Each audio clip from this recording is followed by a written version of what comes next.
સુરેન્દ્રનગર જિલ્લાના સાયલા ખાતે આવેલી ગૌતમદીપ ગેસ એજન્સી ફરી એકવાર વિવાદમાં આવી છે।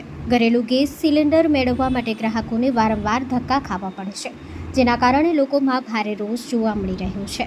મળતી માહિતી મુજબ ગેસ એજન્સી ખાતે સવારથી જ ગ્રાહકોની લાંબી લાઈનો લાગી હતી।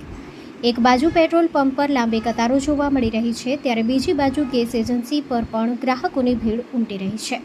ગ્રાહકોના આક્ષેપ મુજબ ગેસ એજન્સીના સ્ટાફ દ્વારા ઉદ્ધતાઈભર્યું વર્તન કરવામાં આવે છે। ગેસ સિલિન્ડર બુકિંગ કરાવ્યા છતાં સમયસર સિલિન્ડર ન મળતા લોકોમાં અસંતોષ ફેલાયો છે। એજન્સી દ્વારા દરેક ગ્રાહકને ઉપરથી નેટવર્ક પ્રોબ્લેમ છે તેવી માહિતી આપવામાં આવે છે। ઉલ્લેખનીય છે કે અગાઉ પણ આ ગેસ એજન્સીમાં પુરવઠા વિભાગ દ્વારા ચેકિંગ દરમિયાન ગેરરીતિઓ ઝડપાઈ હતી, જેના કારણે ફરી એકવાર પ્રશ્નો ઊભા થયા છે। Story report by જયસિંહભાઈ Sarola, Sayla. નામ છે કાનજીભાઈ। આથી મારું ગામ થાય 15 કિલોમીટર દૂર કેસર પર। બાટલો બુકિંગ કરાવીને 3 દિવસ થઈ ગયા છે। હું એટલે 9 દિવસથી ધક્કા કરું છું। બાટલો બુકિંગ કર્યો એના 3 દિવસ ઓલરેડી થઈ ગયા છે ને આર્ય મને ના પાડે છે કે તમારો બાટલો નહીં મળે। 45 દિવસ પહેલાં મળશે। મારો બાટલો પહેલો લીધો એના 5 મહિના થયા, અત્યારે તો મને આ લોકો ના પાડે છે। સવારનું 7 વાગ્યાનો આ લાઈનમાં ઊભો છું, 12 વાગ્યા છે રાત, અને અમને ખાલી સવારનો એક જ બાટલો આપ્યો છે।